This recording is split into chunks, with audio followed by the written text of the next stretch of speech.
I would argue the reason we are so burnt out is because more and more of our communication has gone to email and to videos. Mm-hmm. And so that means that we are having to work even harder to get the cues we need to be able to succeed. So in an email, especially, remember that we cannot digest competence without warmth.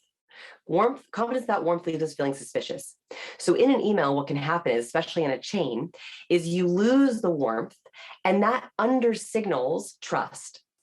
What's great about this is it doesn't take much to trigger warmth. In fact, it takes one word, literally one word.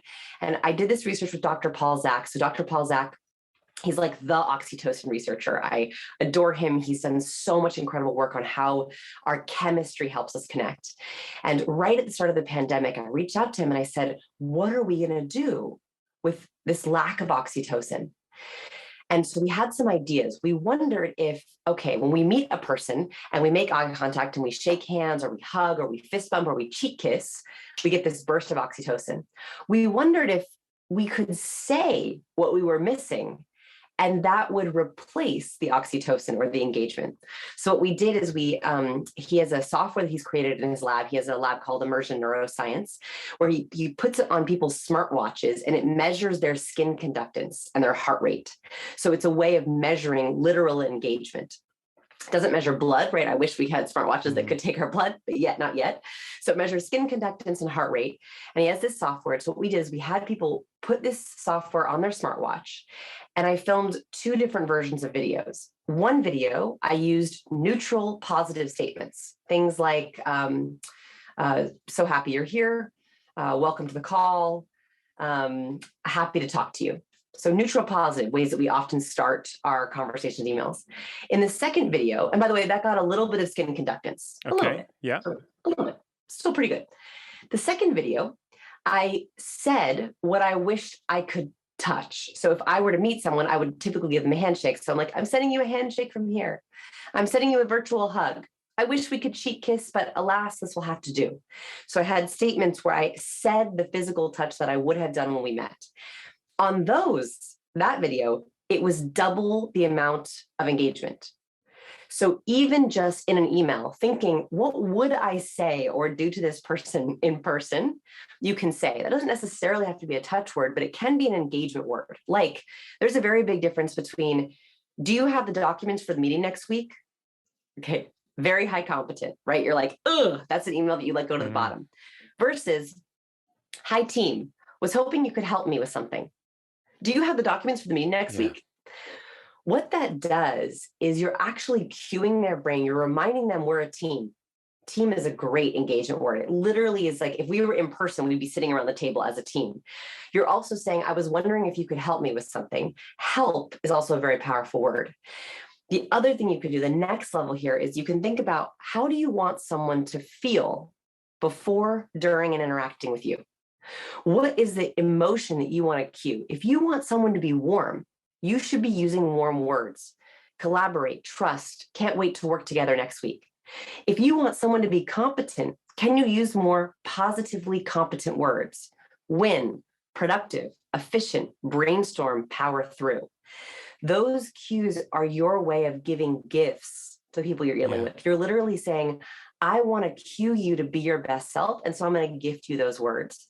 By the way, you mentioned, email. Video is also everything I talked about in that nonverbal protocol works on video. So when you pop on video, the exact same thing. Looking for sweeping gaze, I find my eye contact. Thank goodness research found we still produce oxytocin even through a webcam. So even just making eye contact with your camera, it's not quite as good, but almost as good as actual contact. Same thing, a nonverbal greeting. Oh, it's good to see you. Little hand wave, little nod. Same thing with, tell me all about you. And I'm leaning over now, so we've made our first impression. All of the same rules apply. But we just have to make sure we get creative. For anyone watching this on video, you just leaned in and it changed how I felt.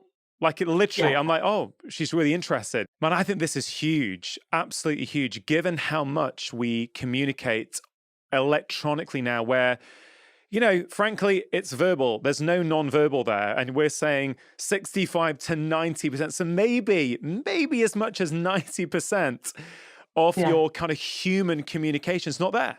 right? Yeah. And I know so clearly this is why I don't want to respond to certain people and certain emails, because it's competence with zero warmth. And I actually tried it. I thought, okay, Rongan, maybe you're a Philistine and stuck in the dark ages. Maybe you need to get down with the kind of modern email communication, because I'm the guy who writes almost like a letter on email sometimes. Hey guys, hey, how you doing? I hope, hope your kids are doing okay, or, whatever. I hope you're having a good day and enjoying the sun. Hey, was just wondering if you could help me out with this, right? That's what I used to do.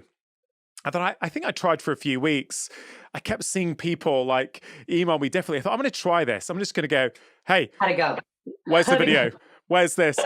And I can't honestly say I know the response, but it didn't feel good for me. Like, it didn't feel like I was being me. I thought I've just cut out. Like, if I reply to people on DM on Instagram when they contact me, and I don't get to read and reply to everyone, but I try to as much as I can.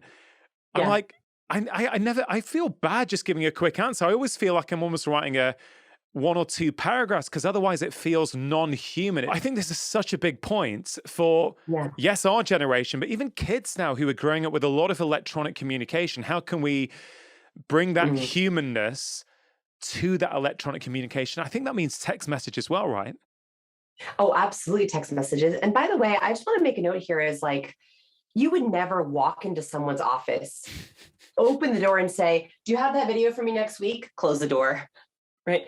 So that's why it feels so wrong to you, is because we know that's not what we would ever do to another human, but we're in this weird medium that's very efficient where we do it. And here's I think where it can get exciting is, I love a long email, don't get me wrong, but sometimes we cannot send long emails. Yeah. Right? Sometimes we have to keep it short. So use power words.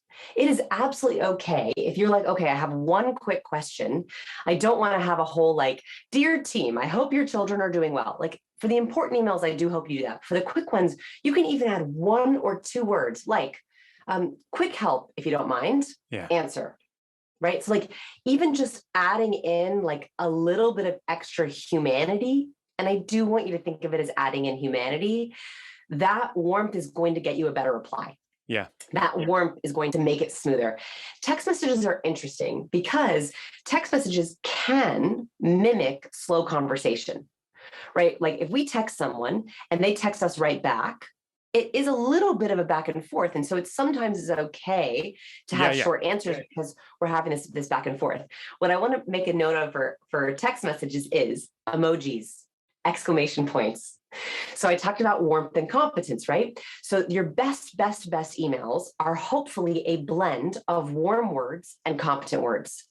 And this is a little art, not science. So warm words tend to make me feel the warm and fuzzies. Friend, collaborate, both, together, happy, open, creative. Those are kind of warmish words. They make me feel sort of, yummy inside.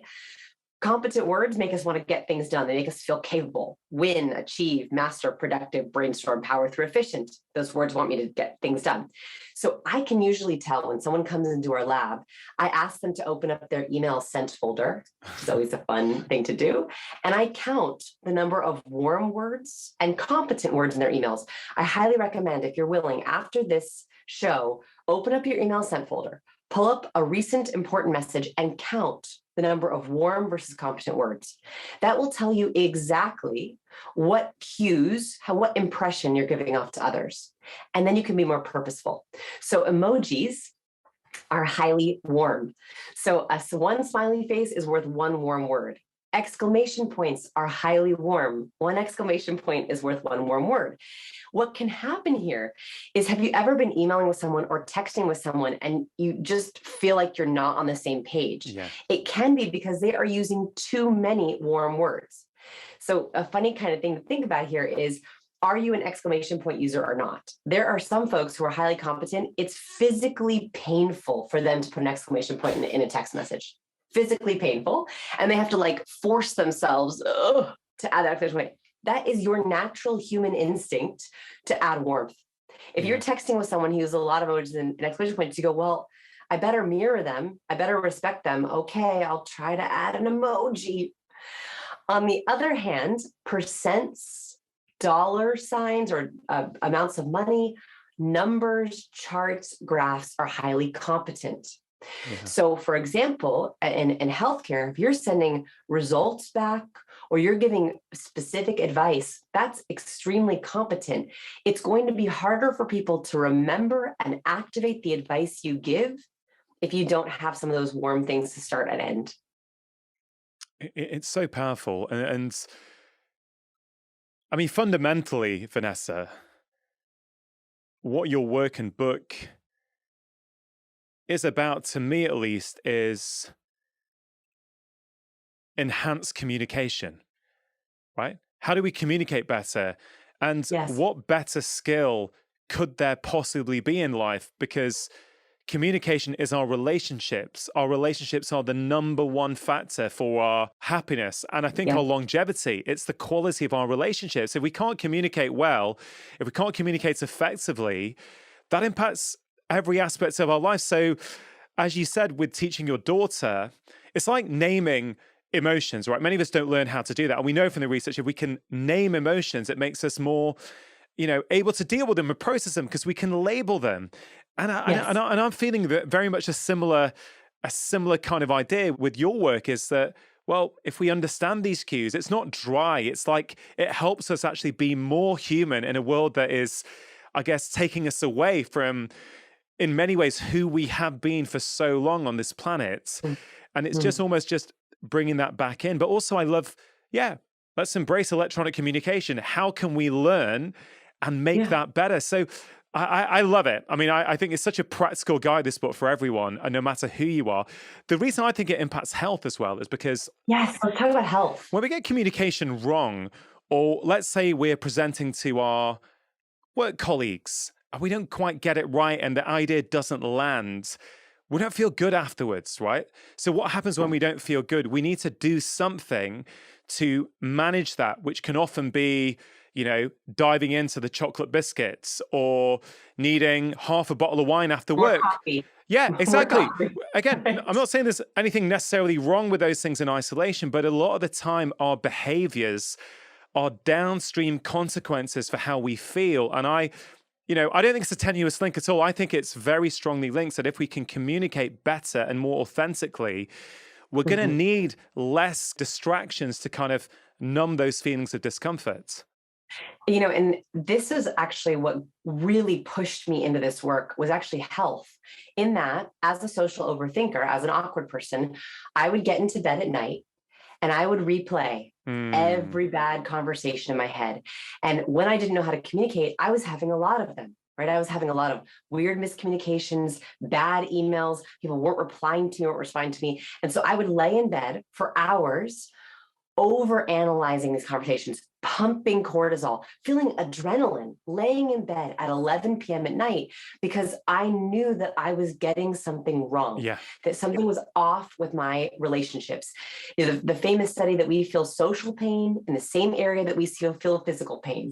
So having social pain makes us literally feel like something is wrong with our body. And the study that pushed me into this was very simple. They noticed that participants in their lab, when they spotted a cue of social rejection, so a cue of social rejection could be an eye roll, as we talked about earlier, could be a scoff, it could be a dismissive tone of voice. Yeah, great idea. When we hear or see a cue of social rejection, our own field of vision increases. Literally, the moment we spot a cue of social rejection, our eyes dilate so we can take in more of our environment. What's our escape route? What do we do next? Are people sending more cues of rejection? That was the first time where I realized there's a link between the cues we are being sent and our physiology. So it is real when you are having bad communication or your cues are off or you can't read cues, that it is affecting your physiology down to your pupils. Right?